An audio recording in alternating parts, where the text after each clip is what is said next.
오늘 본문 말씀을 중심으로 2025년 수고와 감사라는 제목으로 하나님 말씀으로 은혜를 나누겠습니다. 여호와께 감사하라는 내용을 살펴보고 과연 여호와 하나님은 선하신지 이야기를 나누어 보고 이스라엘이 경험한 선하신 하나님을 같이 보기 원합니다. 먼저 2025년도 마지막 주일인데요. 우리 서로에게 좀 인사를 나누면 서로 인사하면 좋겠습니다. 자, 서로 한번 마주 보세요. 누구하고 인사할지. 박 권사님 저하고 할까요? 예, 같이 반갑습니다. 잘 오셨습니다. 이건 매주일 하는 인사잖아요. 오늘 마지막 주일이니까 하나 더 하겠습니다. 2025년 한 해 수고 많으셨습니다. 그렇게 해야 돼요. 예, 다시 2025년 한 해 수고 많으셨습니다. 시작. 2025년 한 해 수고 많으셨습니다. 예. 그래요. 정말 수고 많으셨습니다. 고재권 장로님 아직 건강하시잖아요. 잠깐 일어나 주시면 감사하겠어요. 이점식 장로님도 잠깐 일어나 주시면 감사하겠어요. 이점식 장로님도 잠깐 일어나 주시면 감사하겠습니다. 예, 잠깐 일어나 주시면. 한 해 동안 이점식 장로님, 고재권 장로님 그 자리에 항상 계셔 주셔서 정말 너무 감사했습니다. 교회를 한결같이 사랑해 주셔서 감사하고요. 예람교회 온 성도들의 기둥이 되어 주셔서 감사합니다. 우리 장로님 두 분께만 박수 한번 이렇게 드릴까요? 네, 앉아주시면 되겠습니다. 여기 온유 목장 계시죠? 온유 목장 다 일어나 보실래요? 온유 목장 누가 혹시 사랑 목장이라고 착각하시면 안 돼요. 온유 목장 맞으셔요. 사랑 목장 아니시고. 예. 권사님, 집사님들 한결같이 교회를 사랑해 주셨죠. 예배의 자리에 항상 계셔서 교역자들이 말씀을 전할 수 있었습니다. 젊은 성도들의 그늘이 되어 주셨죠. 내년에도 더욱더 영육간에 강건하기를 축원드립니다. 감사했습니다. 예, 앉아주시면 되겠습니다. 네.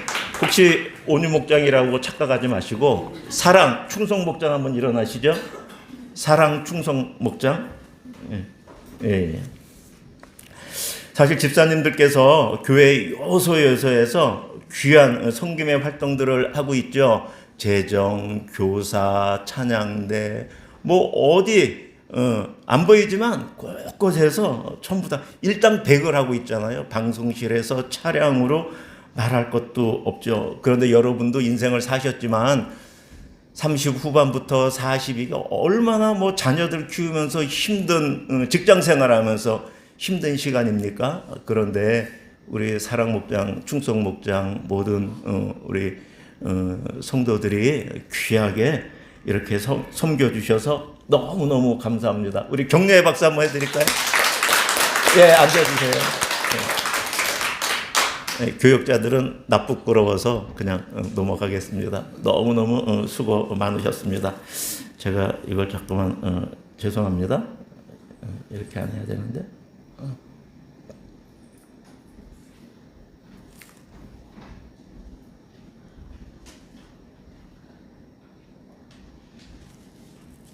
예.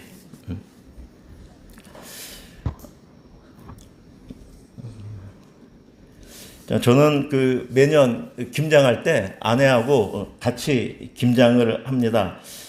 뭐 저희 집은 근데 매년 이상하게 꼭 녹화된 걸 트는 것처럼 김장 끝나면 반복이 되는 말이 있어요. 이거 하는데 이거 작년에도 했는데 또 그러고 그러다 보면 또 그전 재작년에도 했던 거고 그 전에도 했던 얘기가 이상하게 매년 반복이 돼요. 그 얘기는 김장을 다 마칠 때 제가 아내에게 그래요.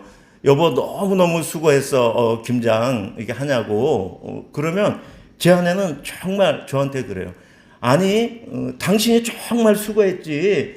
당신 없으면 김장 못해. 당신이 김장한 거야. 라고. 처음에는 그 얘기를 저는 아내가 그냥 하는 줄 알았어요. 근데 매번 반복될 뿐이 아니라 어느 해는 제가 들었어요.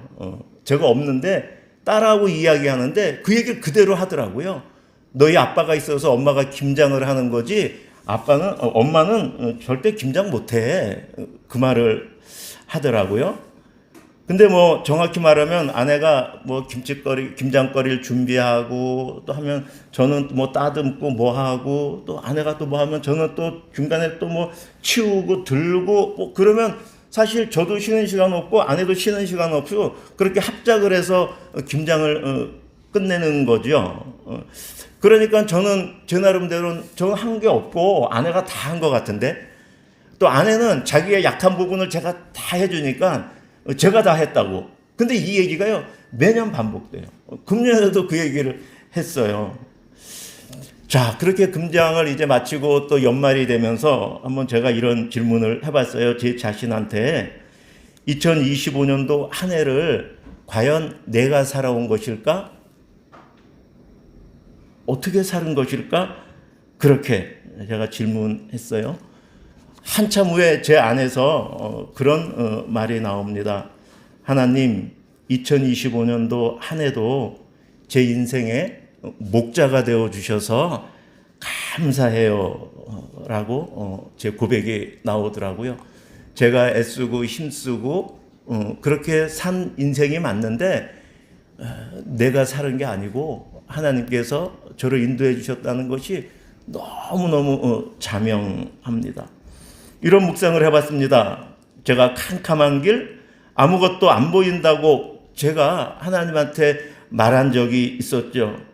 하나님 이렇게 말씀하신 것이 기억이 납니다. 비록 보이진 않겠지만 내가 비추이는 곳으로 한 발씩 가볼래? 그리고 나를 믿어주면 고맙겠다라는 하나님의 음성이 저한테 들린 적이 있습니다. 그런가 하면 캄캄한 밤길이 아니라 울퉁불퉁한 길도 있었죠. 신발이 얇아서 발이 아프다고 하나님에게 푸념을 했죠. 하나님께서는 내가 너의 신발이 되어줄게 라고 말씀하셨던 기억이 납니다. 25년도 얼마나 살았을까요? 갈증이 나고 목이 마른 적이 있었습니다. 그런데 하나님께서 지나는 곳마다 물이 나게 해 주셨습니다. 갈증은 물론 마음, 영혼의 생명수를 주신 것이죠. 그렇게 묵상하며 2025년 한 해 동안 내 인생에서 정말 가장 수고한, 우리 가정에서 가장 수고한 분은 아내도 나도 우리 자녀도 아닌 하나님이시다라는 고백을 하게 되었습니다. 여러분의 삶은 어떠셨습니까? 여러분의 인생길에서도 하나님께서 분명히 수고를 많이 하셨습니다. 아멘이십니까? 네? 여러분의 인생에서도 하나님이 수고를 많이 하셨죠. 그러한 하나님은 저와 여러분의 경배와 찬양과 감사를 받기에 합당하신 그런 하나님이십니다. 먼저 여호와께 감사하라는 말씀을 좀 살펴보겠습니다. 여러분 성경 펴놓으셨죠? 136편은 성도가 하나님께 감사해야 한다고 권면하고 있습니다. 그러면서 감사의 이유를 나열하고 있어요. 여러분 여호와께 감사하라라고 했잖아요. 그렇죠? 감사의 대상이 누구예요? 여호와 하나님입니다. 물론 내 아내에게도 또 주위에게도 감사해야죠. 그렇죠? 그 말에 인색하면 안 돼요. 그러나 우리 한쪽에 항상 그 모든 것이 하나님께 감사하는 그것을 여러분 절대 잊으시면 안 됩니다. 그런데 여호와께 감사하라 그러잖아요. 여러분 여호와가 누구죠? 하나님의 이름이 여호와예요. 여호와가 누구죠? 여러분 곽은석 하면은 여러분 이미지가 떠오르십니까? 제가 이제 예람교회 4년 정도 이제 교육 목사로 있었는데 곽은석 하면 뭐 떠오르시는 게 있어요? 뭐 작년하고는 제가 긴밀하게 관계를 맺고 있지 않고 오후 예배 인도하는 수준에서 있었기 때문에 뭐 많이는 떠오르지 않지만 그래도 그 나름대로 여러분 이미지가 떠오를 거예요. 어떠한 사람이다라는 것이 이름은 그 사람이 가지고 있는 그 사람의 어떠함, 보통 우리 인격이라고 말하죠. 저는 좋은 말로는 성품이라고 말하고 쉬운 말로는 성깔이 그 사람의 이름에 담겨 있는 것이죠. 그렇죠? 우리가 그러니까 내가 여호와 하나님께 지금 감사하라고 했을 때 여호와 하나님 할 때 여러분한테 뭐가 딱 지금 그림이 그려져야 되거든요. 왜냐? 이름을 불렀잖아, 여호와. 그렇기 때문에 여러분은 떠오르는 게 있어야 되고, 그렇죠? 그렇기 때문에 여러분이 성경은 지금 여호와를 어떻게 말하고 있는지 한번 그걸 잠깐 살펴보려고 해요. 그러니까 여러분은 여호와 하나님이라고 했을 때 여러분이 만들어내는 하나님이면 안 돼요. 그게 우상이에요. 금송아지고 바알이고, 그렇죠? 여호와 하나님이라고 했을 때 여러분한테 딱 떠오르는 건 성경에서 말하는 여호와 하나님이 떠올라야 돼요. 사실 그러니까 쉽게 말하면 마냥 사랑의 하나님도 문제가 있어요. 사랑이 있는가 하면 그 반대면에 뭐가 있어요? 공의 심판이 있잖아요. 그렇죠? 근데 공의 심판의 하나님은 모르고 사랑의 하나님만 여호와 하나님 한번 떠오르면 그거는 성경이 말하는 하나님이 아니고 짝퉁 하나님이 되는 거죠. 동명이인이라고 제가 간혹 말씀을 드리는 것이죠. 그러니까 여호와 하나님이 하나님께 감사해야 되는데 그냥 내가 여호와 하나님께 감사한다가 아니고 그 여호와 하나님께 내가 감사한다라고 했을 때 그 여호와가 내 안에 어떤 그림으로 비춰지느냐 그것을 분명하게 좀 할 필요가 있어요. 오늘은 뭐 짧은 시간이니까 그것에 대해서 깊게 이야기는 못 나눠도 성경 전체적으로 훑어볼 때는 창세기 4장 26절을 한번 보겠습니다. 창세기 4장 26절. 아담이 타락하고 가인이 아벨을 죽이고 라멕이 태어나고 이제 시간이 한참 흘렀어요. 그 다음에 이제 4장 26절이죠. 같이 읽을까요? 시작. 셋도 아들을 낳고 그 이름을 에노스라 하였으며 그때의 사람들이 비로소 여호와의 이름을 불렀더라.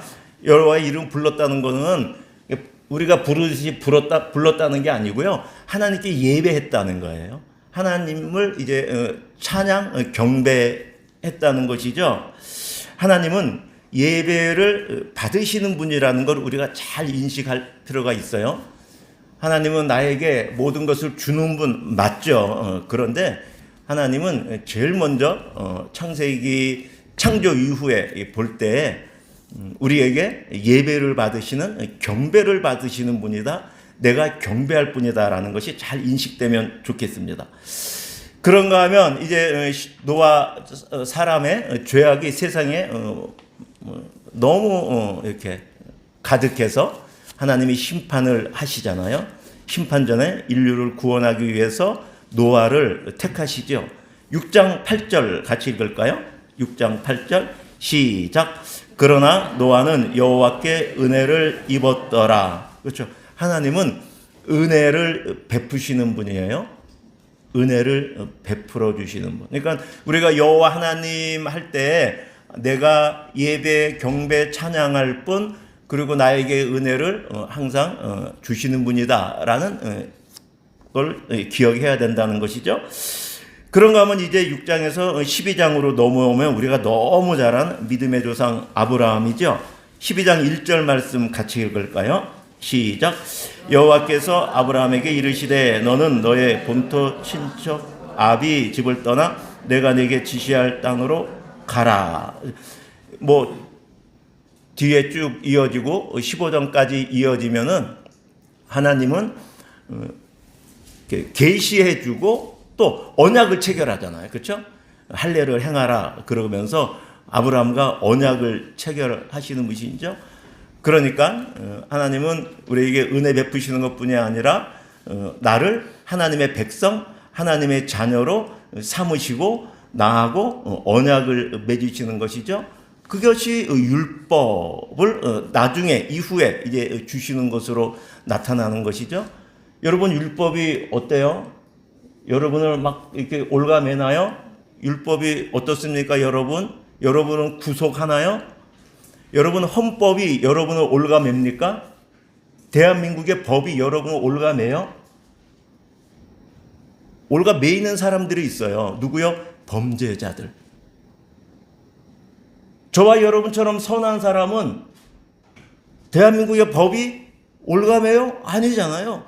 그것이 있어서 우리는 기쁨을 누리고 안정을 취하고 질서 가운데 나를 보호해 주는 거잖아요. 정말 대한민국에서 편하게 살 수 있게 해주는 것이죠.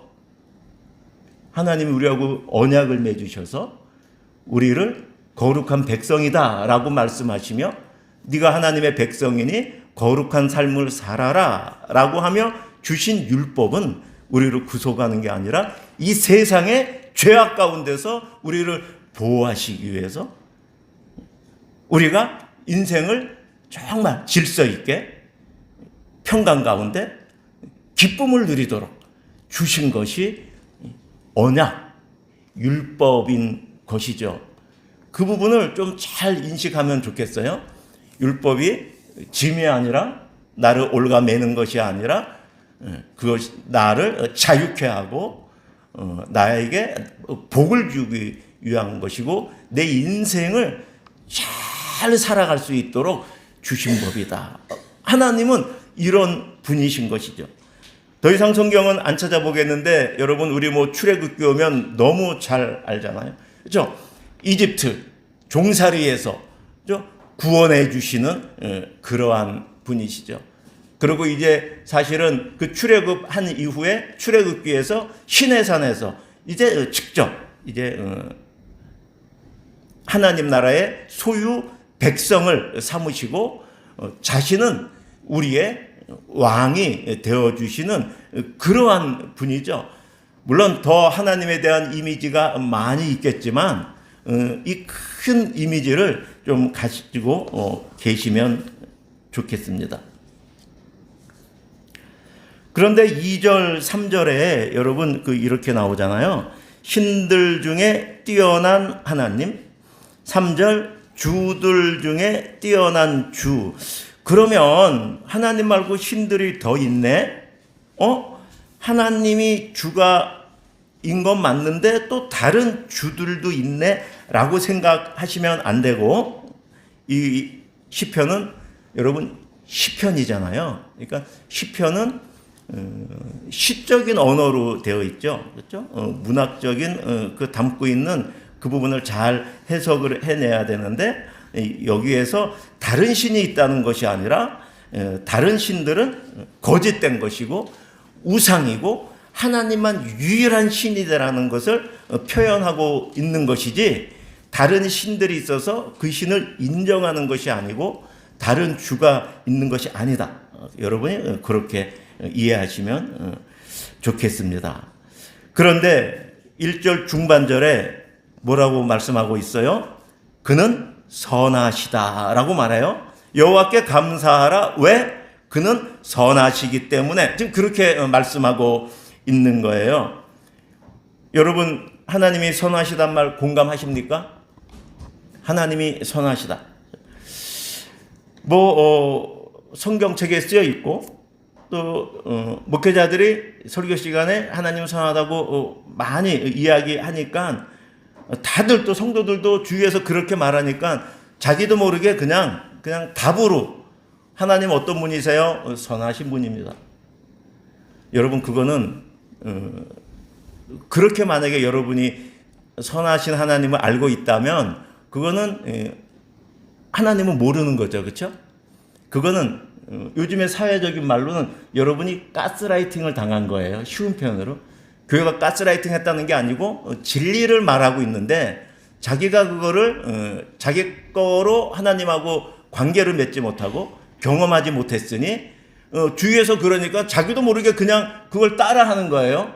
자기한테는 악한 하나님이고 자기한테는 하나님이 너무너무 이상한 하나님인데 그냥 하나님 어떤 분이야라고 말할 때 그냥 선한 하나님이라고 그냥 습관처럼 말하는 거죠. 다시요. 사회적으로 가스라이팅 교회가 했다는 게 아니라 자기 스스로 가스라이팅이 된 거예요. 자기가 경험 못함으로 인해서 참 불행한 일이죠. 그렇죠? 그래서 하나님이 선하심이 보이지 않을 때 어떻게 해야 되는지 참 이것이 성도들의 또 많은 숙제가 아닌가 생각하게 됩니다. 저는 보통 이제 신앙생활 5년, 10년, 15년, 20년 하다 보면은 그러다 보면 뭐 집사라고도 하고 또 뭐 권사라고도 막 말을 듣다 보면 사실 하나님이 선하시다는 말에 이젠 반박도 못해요. 아예 그렇지 않은 것 같아. 그 말도 못해. 어느 순간. 뭐, 한 1년, 3년, 그때야 뭐 이렇게 뭐 질문을 해보지 한번, 누구한테. 근데 이제 5년, 10년, 15년, 뭐 권사라 그러는데, 뭐 집사라 그러는데, 어떻게 그 질문이 나오겠어요? 그러면서 이제 신앙생활 하는 분들이 많이 있어요. 그런데 저는 뭐 숱하게 말씀드린 것 같은데 저는 이제 공과생이잖아요. 그래서 저는 이 컴퓨터나 기계 다루는데 다른 사람보다 그래도 조금 더 이렇게 익숙하고 빠른 것 같아요. 제 아내는 천상 문과생이거든요. 아주 감성이 풍부해요. 그러니 이제 아내가 뭐 컴퓨터 같은 거 쓰고 스마트폰 쓰다 보면은 뭐 안 된다는 거예요. 이건 왜 이래? 막 그러는 거야. 쉽게 말하면요. 제가 이렇게 보면은 그게 왜 그런 게 아니고 자기가 모르는 건데. 그죠? 그러니까 저는 근데 컴퓨터를 이렇게 하다가 모르면 이렇게 말해요. 아, 이거 다 이렇게 만들어 놨을 텐데 이 기능이 있을 텐데 이게 어디에 있지? 전 그러고 찾아요. 근데 제 아내는 딱 보고 뭐 안 되거나 없으면 에이 뭐 이래 쉽게 말하면 그렇게 말한다는 게 아니고 뭐 시원찮어 그렇게 말하는. 저는 내가 모르네 찾아봐야지.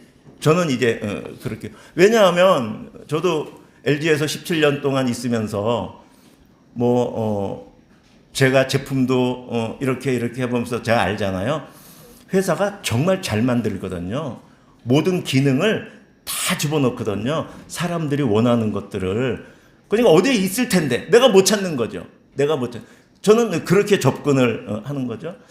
제가 하나님은 선하시다도 좀 그렇게 하나님이 과연 선하지 않다라는 측면이 아니라 선하신 하나님을 내가 발견하지 못하고 있구나. 내가 선하신 하나님을 만나지 못하고 있구나. 어떻게 된 거지? 그렇게 신앙생활을 좀 돌아보면 좋을 것 같습니다. 여러분의 2025년도 물론 여러분은 노력했음에도 불구하고 선하신 하나님이 여러분에게 피부로 정말 다가오지 못한 분들에게는 정말 죄송스러운 말씀인데 거기에서 좌절하지 마시고 조금 더 인내하셔서 그 하나님을 만나는 자리까지 나아가기를 축원드립니다.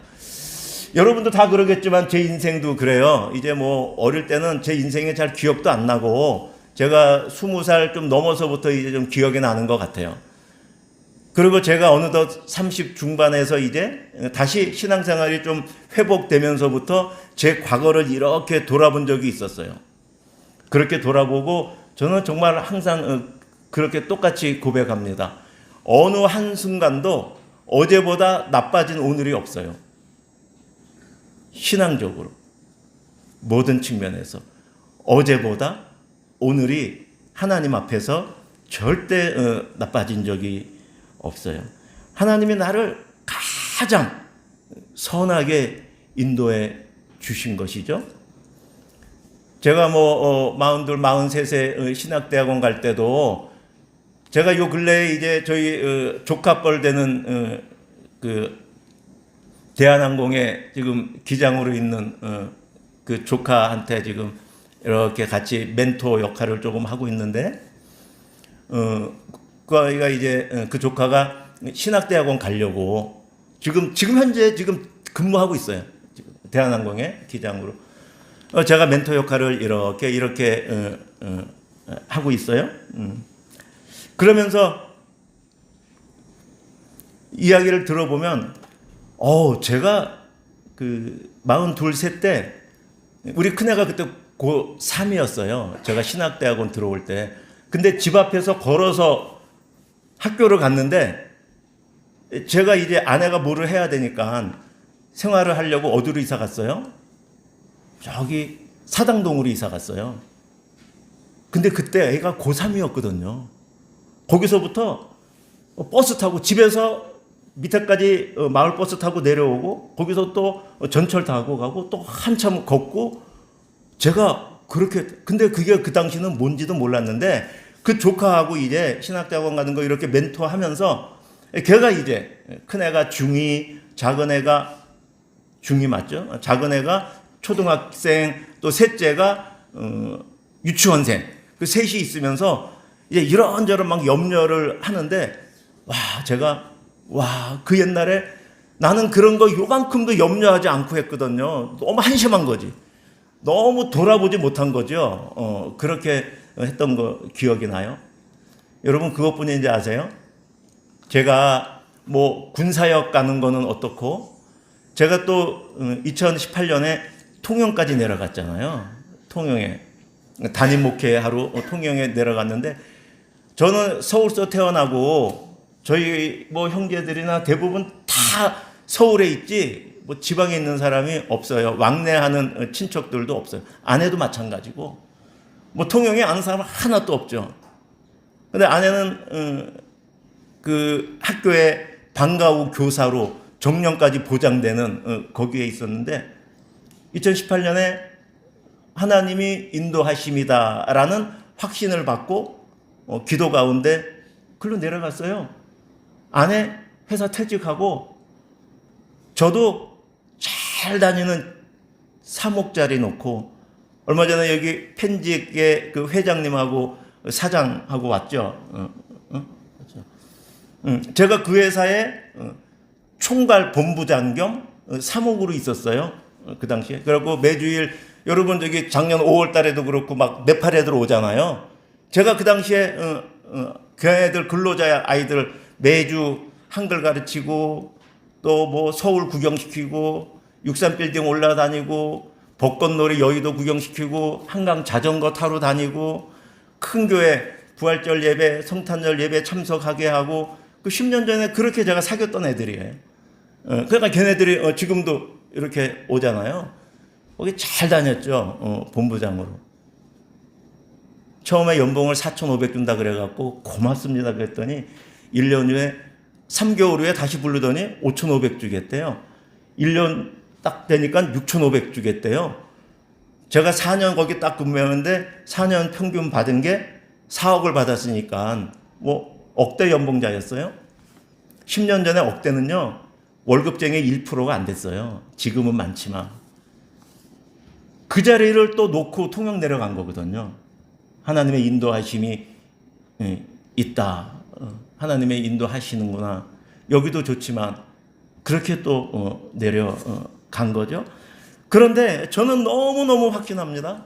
제가 또 지금 63세에 예런교회 담임 목회하는 이것도 말이 안 되는 거죠. 그렇죠? 이 나이에 뭐 무슨 고생하려고 담임 목회를 하겠어요? 제가 사는 모든 형편이나 모든 거 볼 때에 무슨 낙을 누리겠다고 제가 담임 목회를 하겠어요? 그런데 하나님의 인도하심이 내 안에서 너무 확신하기 때문에 인도하심은 가면은 그 하나님이 책임지시는 거니까 그건 그게 어떤지는 저는 몰라요. 근데 인도하심이 있으면 발을 디디면 하나님께서 가장 선하게 인도하셨던 것을 제가 제 20대 이후에 모든 인생을 제가 너무 확신하기 때문에 또 아무 두려움 없이 지금 이 자리에 서 있는 것이죠.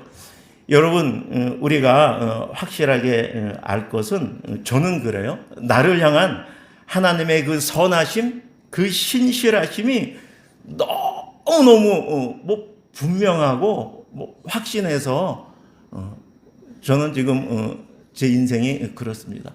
여러분도 저만큼 저 못지않게 간증할 것들이 많은 인생을 사셨겠죠. 하나님이 여러분을 선하게 인도해 주시고 하셨던 것들을 하나님은 선하신 분입니다.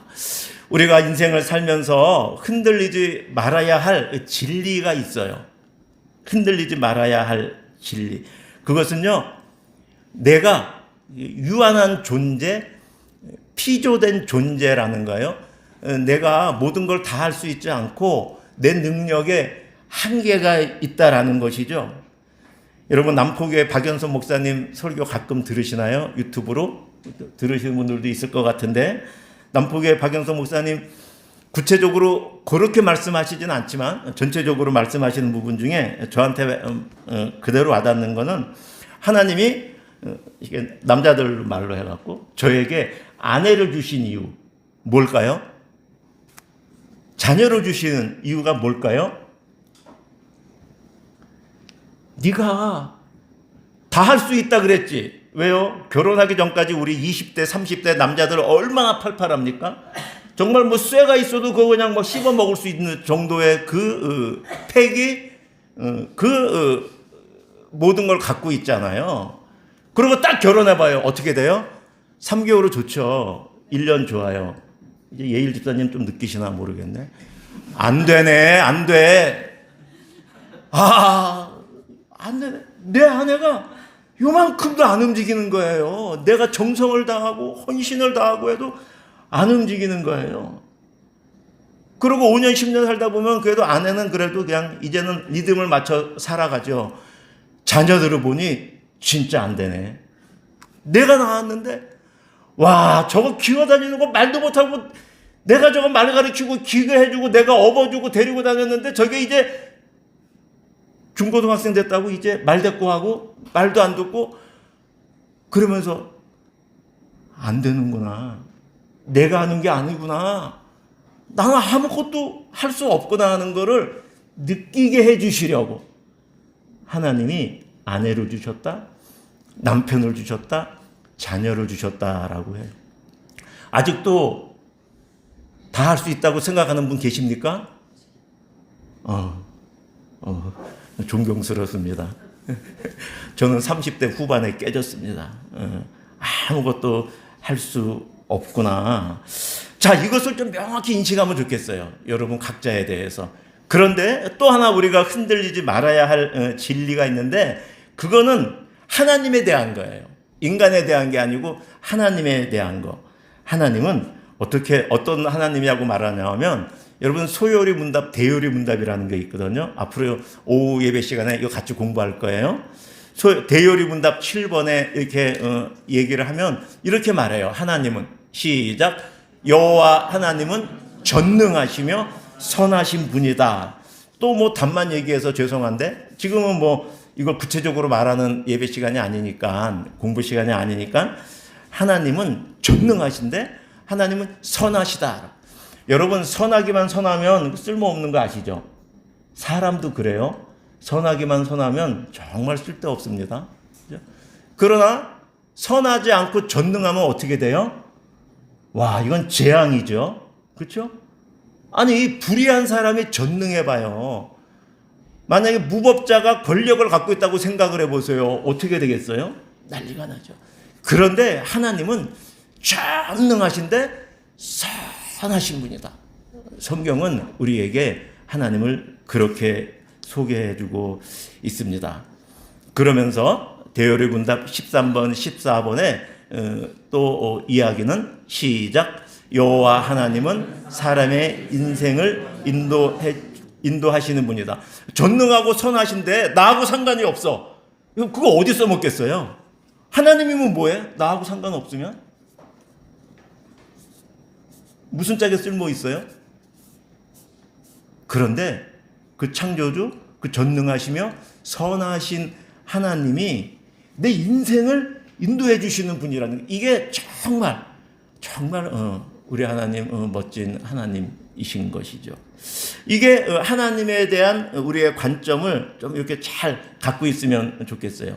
자, 그래서 이러한 인간, 나는 이렇게 유한하고 나는 능력이 전혀 없는데 하나님은 전능하시며 선하시며 내 인생을 인도해 주시니까 우리는 어떻게 살아야 될까라는 게 생기죠. 인생관.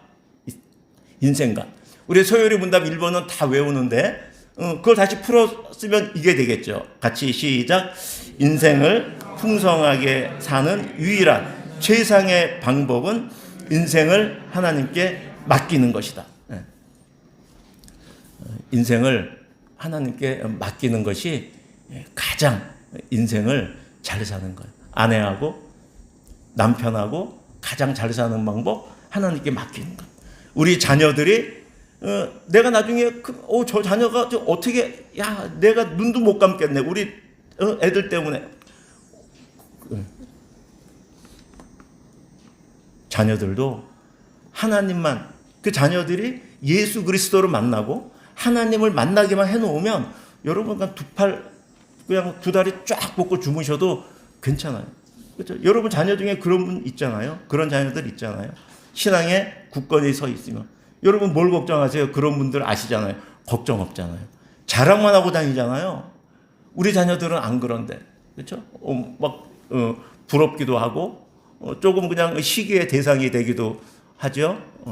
그런데 우리 인생을 가장 잘 사는 법은 나뿐이 아니라 우리 자녀들에게도 인생을 자기의 힘과 자기의 능력, 세상이 말하는 가치, 세상이 말하는 그 문화 안에서 습득한 그 능력으로 살아가는 것이 아니라 하나님이 인도하신 가운데 사는 것이 가장 네 인생을 성공하고 복되게 하는 것이다 라는 것을 우리가 그렇게 살아내고 우리 자녀에게도 그렇게 인도하는 저와 여러분 되시길 축원드립니다. 세 번째로, 그러면 이제 이스라엘이 경험한 우리 하나님을 조금 보면 좋겠는데요. 이스라엘이 경험한 하나님이 어떻게 나와 있느냐 하면 4절 말씀 우리 같이 읽을까요? 4절, 시편 134편 4절 시작. 홀로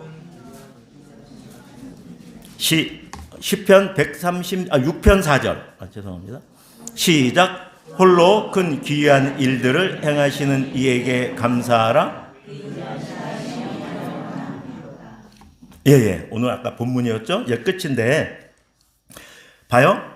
하나님 홀로 뭐 했대요? 기이한 일들을 행했대요. 그 내용이 어디 있어요? 이제 5절부터 나오는 거예요. 5절부터. 그 찾아봐야 돼요. 이제부터. 벌써 12시인데 이제부터 찾아보네요. 자, 한번 찾아볼까요? 그러니까 우리는 하나님, 이스라엘 백성들이 지금 하나님이 이스라엘 백성에게 행하신 일이 있는 거예요. 그 일을 잘 살펴보는 거예요. 그 살펴보고 그리고 그들이 지금 고백하는 거예요. 와, 내 인생에 우리 이스라엘에게 어마어마한 귀한 일을 행하셨구나. 하나님께서. 와, 하나님은 선하시구나. 와, 감사해야 되겠다. 그렇게 말하고 있는 거거든요. 그래서 이들이 말하는 게 어떤 건지 한번 볼까요? 5절부터 9절까지 천천히 눈으로 여러분 따라오세요. 5절. 지혜로 하늘을 지으신 하나님을 만난 거예요. 6절. 땅을 물 위에 펴신 그 하나님을 깨달은 거예요. 7절. 큰 빛, 해, 달, 별, 그 각종 해성들을 만든 하나님을 본 거예요. 9절. 해가 낯을 주관하게 하신 9절. 달, 별들이 밤을 주관하게 하신 그 하나님을 본 거예요. 이 하나님은 어떤 하나님이죠? 같이 시작. 우주를 창조하시어 사람이 살 수 있는 환경을 조성해 주신 하나님을 이스라엘 백성은 만납니다. 여러분도 그 하나님 만나고 계시나요? 여러분은 지금 하나님이 만들어주신 해, 하나님이 이스라엘에게만 하나님이 해 만들어 주시고 달 만들어 주시고 우리에게 안 만들어 주셨나요? 그렇지 않아요.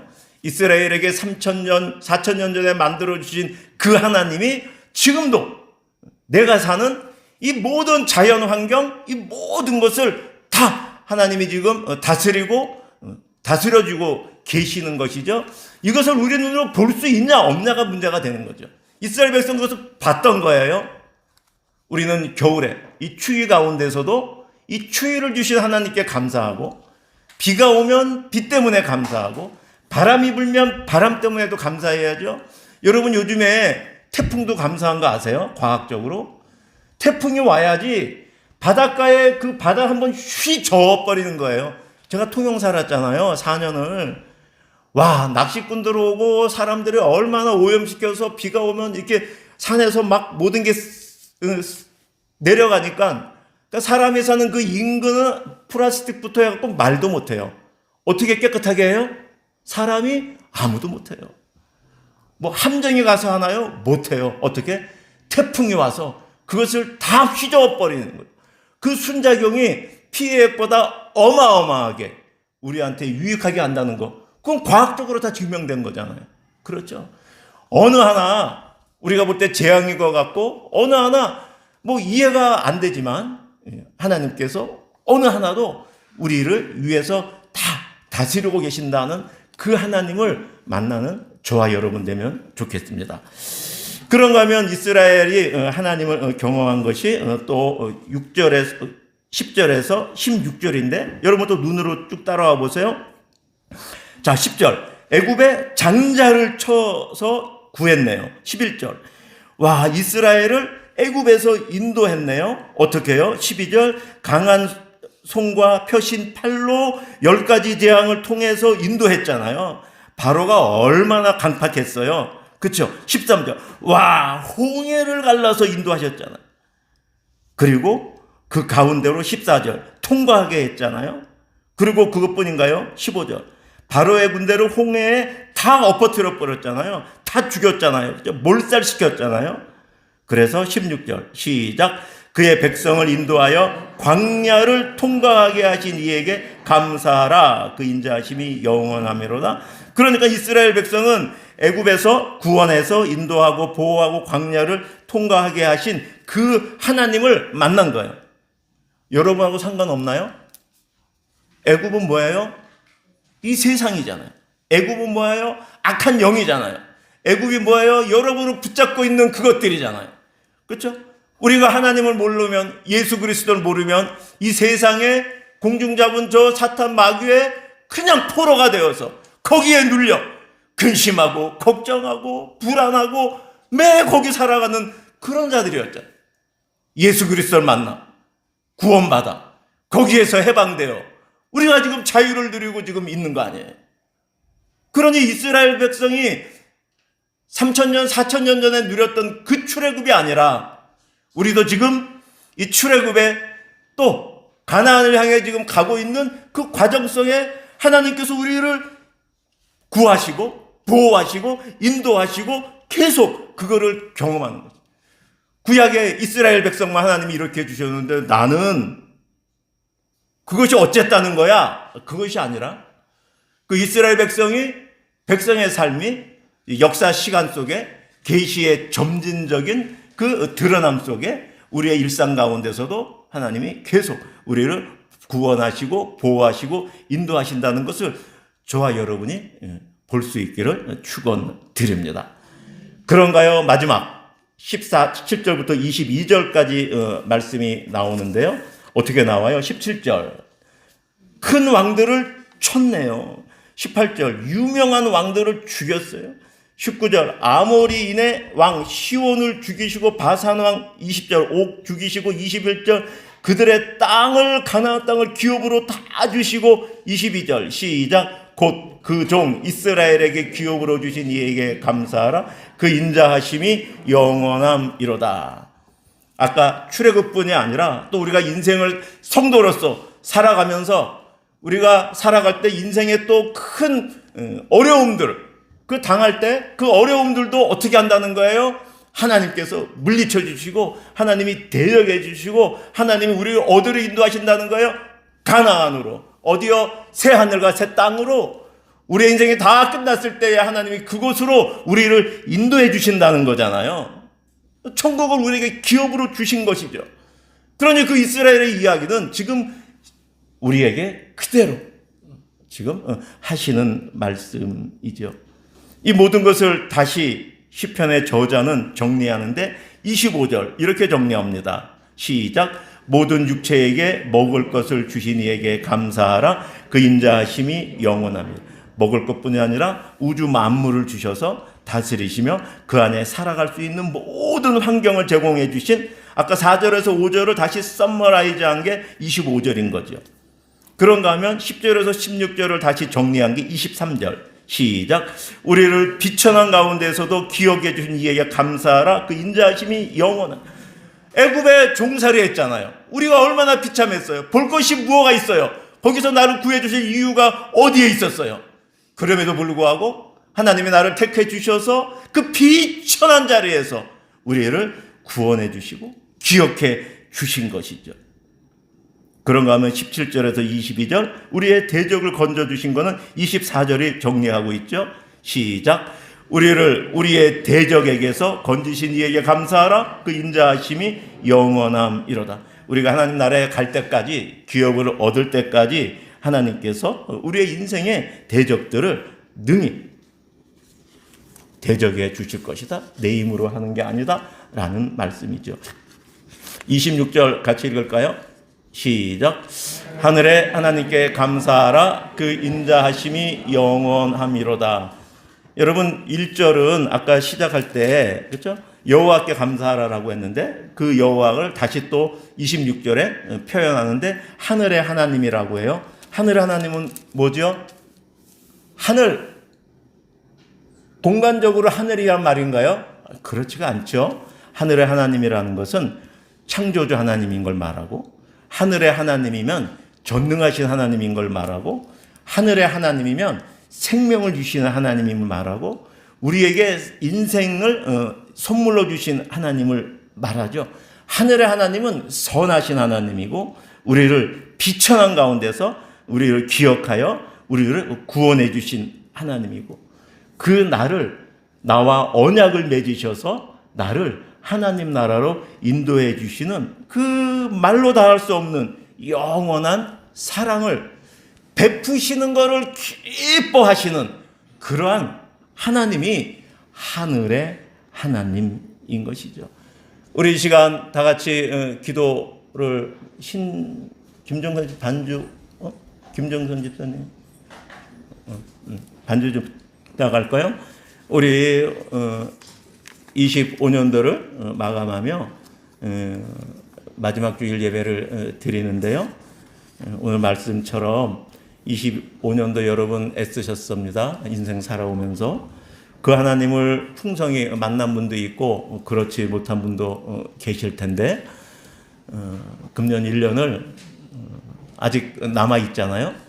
그 선하신 하나님을 만날 수 있는 우리 모든 성도들 되기를 축원드리며 새해에 이 하나님을 만나려고 우리가 더욱더 갈급해하고 그 하나님을 찾는 그러한 한 해가 되면 좋겠습니다. 우리 말씀을 가지고 합심해서 기도하겠습니다. 하나님 아버지, 우리에게 2025년도를 주셔서 감사합니다. 하나님, 우리의 힘으로 살아왔던 연약한 부분들이 있습니다. 그러나 또 하나님이 내 인생을 살아주셨음을 고백합니다. 이제 앞으로는 내 인생을 하나님 앞에 전적으로 맡기는 인생 되게 하여 주시옵소서. 내 능력이 없는 것을 바라보게 하시고 하나님만 나의 답이 되는 것을 볼 수 있게 하여 주시옵소서. 하나님의 은혜가 아니면 저희의 그 하루도 살아갈 수 없는 인생임을 우리가 올바로 깨닫고 알게 하여 주시옵소서. 예람의 모든 성도들 2025년도 한 해 살아오면서 애를 많이 썼습니다. 하나님 위로해 주시고 함께 하여 주시고 새해에 좋은 곳으로 더하여 주시옵소서. 하나님 아버지, 올 한 해 주께서 주신 삶을 살아가면서 저희가 힘들어할 때 낙심하고 있을 때, 모든 것을 포기하려고 했을 때 하나님께서 저희를 구원하시어 지금까지 오게 됨을 감사드립니다.